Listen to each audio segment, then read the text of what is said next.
بسم اللہ الرحمن الرحیم صلی اللہ العظیم رب العرش العظیم یشفیق یا شافی و کافی و آمین۔ السلام علیکم، میں ہوں آپ کا ہیلتھ کوچ ڈاکٹر سید حسن جیلانی۔ اس سے پہلے کے ویلاگ میں آپ سے روزے کے حیران کن فوائد پر کچھ بات ہوئی تھی، اور یہ بھی بات ہوئی تھی کہ روزہ رکھنے کا مقصد تقوی اختیار کرنا ہے، مطلب پرہیزگاری اختیار کرنا ہے۔ لیکن سوال یہ ہے کہ کیا روزہ ہر حالت میں رکھنا چاہیے؟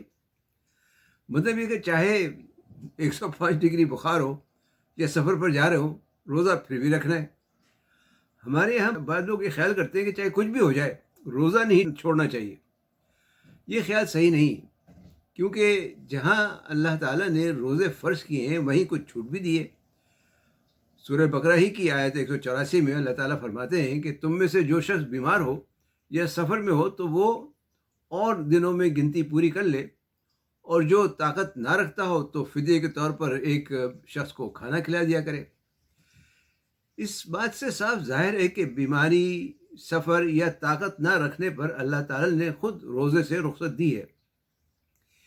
اس لیے آج کے اس ویلاگ میں بات کریں گے چند ایسی بیماریوں پر جو روزہ رکھنے سے بڑھ سکتی ہیں، جن میں روزہ رکھنا مشکل ہو سکتا ہے، اور یہ بھی دیکھیں گے ان میں کیا احتیاطی تدابیر اختیار کرنا چاہیے۔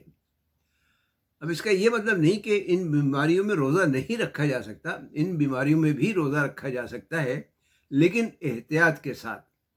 دوسرے یہ بات بھی ہے کہ ہر شخص کو خود اپنی بیماری کا، اپنی طاقت اور طاقت کا اندازہ ہوتا ہے، اس لیے روزہ رکھنے یا نہ رکھنے کا فیصلہ بھی اس نے اپنی حالت دیکھتے ہوئے ہی کرنا ہے۔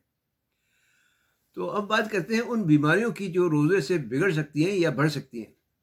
یا ایسا بھی ہو سکتا ہے کہ آپ نے روزہ رکھا ہو لیکن بیماری کی شدت اتنی بڑھ جائے کہ دوا کھائے بغیر گزارا نہیں ہو سکتا اور روزہ توڑنا پڑ جائے۔ لیکن اس پر بات شروع کرنے سے پہلے آپ سے درخواست ہے کہ صحت و تندرستی کے بارے میں نئی معلومات حاصل کرنے کے لیے چینل سبسکرائب کر کے بیل آئیکن پر کلک کرنا نہ بھولیں، تاکہ آپ کو آنے والی ویڈیوز کی بروقت اطلاع مل سکے۔ روزے کی وجہ سے سب سے پہلی بیماری جو بگڑ سکتی ہے وہ ہے ذیابیطس یعنی ڈائبٹیز، خاص طور پر ٹائپ 1 ذیابیطس یعنی ڈائبٹیز، جس میں لوگوں کو انسولین کے انجیکشنز وغیرہ لگانے پڑتے ہیں۔ ایسے لوگوں میں خون میں شوگر کی سطح بہت زیادہ گر سکتی ہے، جسے ہائپوگلائسیمیا کہتے ہیں۔ شوگر آپ جانتے ہی ہیں انسانی جسم میں توانائی کا بنیادی ذریعہ ہے، جو ظاہر ہے کہ عام طور پہ کھانے پینے سے ہی ملتی ہے۔ اگر شوگر نہ ملے تو جسم میں ذخیرہ کی ہوئی جو گلائکوجن ہوتی ہے وہ شوگر میں تبدیل ہو کر استعمال ہونے لگتی ہے۔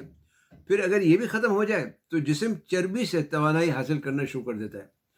اگر انسولین کی زیادہ کمی ہو جائے تو ایک انتہائی خطرناک صورتحال جسے کیٹو ایسیڈوسس کہتے ہیں پیدا ہو سکتی ہے۔ ذیابیطس ٹائپ 2 والے جو زیادہ تر دواؤں پر ہوتے ہیں ان میں بھی شوگر کی سطح جو ہے وہ گر سکتی ہے، وہ بھی اسی قسم کی صورتحال سے دوچار ہو سکتے ہیں۔ کیٹو ایسیڈوسس کی علامات میں لرزہ، پسینہ آنا، جسم کا ٹھنڈا پڑ جانا، چکر آنا، یہاں تک کہ بے ہوشی، پیٹ میں شدید درد، متلی، الٹی اور ایک دم سے کمزوری وغیرہ محسوس ہونا شامل ہے۔ دوسری بیماری ہے لو بلڈ پریشر۔ وہ لوگ جن کو لو بلڈ پریشر رہتا ہو، ان کا بلڈ پریشر مزید لو ہو سکتا ہے۔ اس کی وجہ روزے سے جسم میں پانی کی کمی ہو سکتی ہے۔ جن لوگوں کا پہلے ہی سے بلڈ پریشر لو ہو ان کو چکر آ سکتے ہیں یا وہ بے ہوش بھی ہو سکتے ہیں۔ تیسری ہے پانی کی کمی یعنی ڈی ہائیڈریشن۔ روزے کے دوران پانی نہ ملنے سے جسم میں پانی کی کمی ہو سکتی ہے، خاص طور پر جو گرم موسم ہوتا ہے یا جسمانی محنت کے دوران۔ اس کی علامات میں منہ خشک ہونا، چکر آنا، تھکاوٹ اور گہرے رنگ کا پیشاب آنا یعنی کنسنٹریٹڈ یورین آنا شامل ہے۔ چوتھی ہے گردے کی پتھری۔ اس کا تعلق بھی پانی کی کمی سے ہے۔ پانی کی کمی سے گردے میں پتھری بننے کا خطرہ بڑھ جاتا ہے۔ اگر پہلے سے پتھری بننے کا عرضہ ہو تو اور بھی بڑھ سکتا ہے۔ اس کی علامات میں پیٹ یا کمر میں یہ جو گردوں کی خاص طور پر سائڈ ہوتی ہے اس میں شدید درد ہونا شروع ہو سکتا ہے، پیشاب میں خون آ سکتا ہے، اور بھی جو چیزیں ہو سکتی ہیں۔ تو احتیاط کے طور پر روزہ کھولتے وقت زیادہ پانی پئیں، ایک دم سے نہیں، آہستہ آہستہ پئیں لیکن زیادہ پئیں۔ اور خاص طور پہ پتھری والے جو ہیں وہ آکسیلیٹ والی غذائیں جیسے پالک ہے، چقندر، آلو، ٹماٹر، ڈرائی فروٹس، چاکلیٹ وغیرہ زیادہ استعمال نہ کریں۔ پانچواں ہے سر درد یا مائگرین، یہ بھی پانی کی کمی کی وجہ سے یا شوگر کا کم ہونے سے یا پھر کیفین وغیرہ کی کمی سے ہو سکتا ہے۔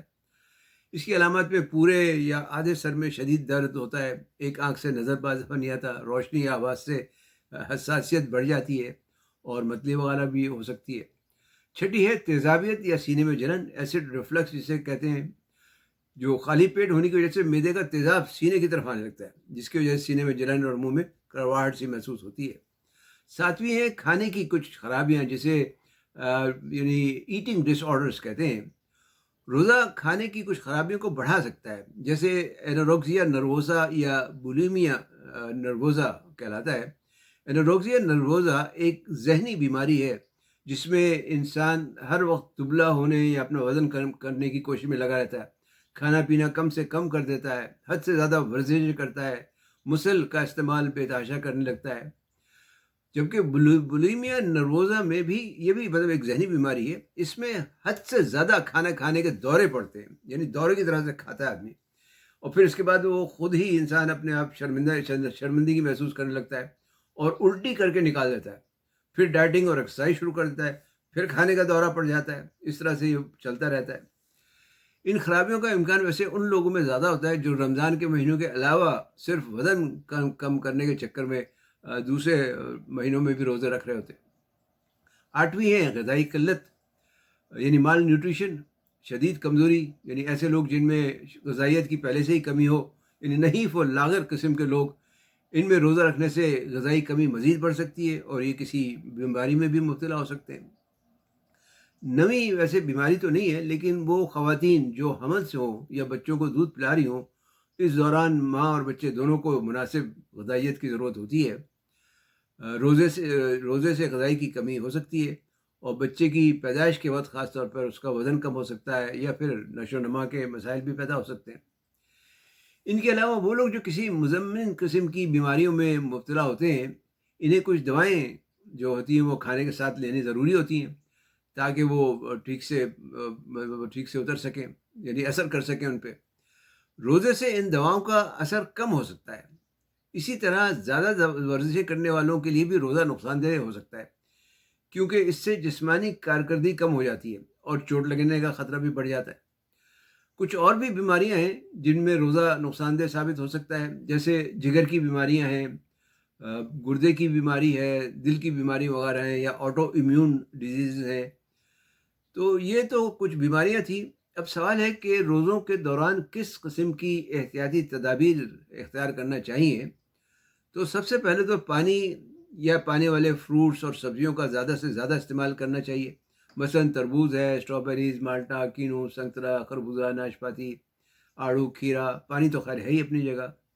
اسی طرح متوازن غذا کھانا چاہیے پروٹینز میں، جیسے دودھ، دہی، دالیں، انڈا وغیرہ۔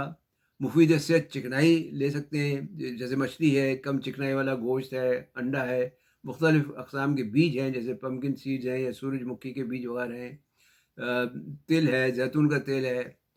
کمپلیکس کاربوہائیڈریٹس جیسے شکرقندی، چنا، کارن یعنی بھٹے کے دانے، دلیا اور جو وغیرہ شامل ہیں۔ زیادہ نہ کھائیں، بہت زیادہ کھانے سے بد ہضمی یا تیزابیت ہو سکتی ہے اور صحت پر نظر رکھنا ضروری ہے۔ بلڈ شوگر، بلڈ پریشر اور دیگر علامات کو مانیٹر کرتے رہنا چاہیے۔ مطلب یہ ہے کہ جو بھی کام کریں وہ اعتدال پہ رہ کر کریں۔ ذیابیطس کے مریض اور حاملہ خواتین خاص طور پر ڈاکٹر سے پوچھ کر روزہ رکھیں۔ بزرگ افراد پانی کی کمی اور تھکاوٹ کا زیادہ شکار ہو سکتے ہیں، اس لیے انہیں مزید احتیاط کی ضرورت ہے۔ اگر آپ کو کوئی بھی مسئلہ ہو، جیسے چکر آنا، کمزوری یا سینے میں درد یا پیشاب میں خون وغیرہ آنے لگے، تو فوری طور پر روزہ توڑ دینا چاہیے اور ڈاکٹر سے رجوع کرنا چاہیے۔ خلاصہ یہ ہے کہ روزہ رکھنے کے یوں تو بہت سے فوائد ہیں جس پہ ہم نے پہلے بھی بات کر چکے ہیں، لیکن اگر احتیاط نہ کی جائے تو اس کی وجہ سے بعض بیماریوں میں اضافہ ہو سکتا ہے۔ اس لیے اگر کسی کو کوئی دائمی قسم کی بیماری ہو تو وہ روزہ رکھنے سے پہلے اپنے ڈاکٹر سے ضرور مشورہ کر لے۔ امید ہے یہ معلومات آپ کے لیے مفید ثابت ہوں گی۔ انہیں اپنے دوست احباب سے بھی شیئر کریں، علم پھیلانا بھی صدقہ جاریہ ہے۔ ویڈیو دیکھنے کا شکریہ، لائک اور کمنٹ کرنا نہ بھولیں۔ اللہ تعالیٰ آپ کی تمام عبادات اور دعاؤں کو قبول کرے اور آپ سب کو صحت تو صحت و تندرستی عطا کرے. مجھے بھی دعاؤں میں یاد رکھیں. السلام علیکم ورحمۃ اللہ وبرکاتہ.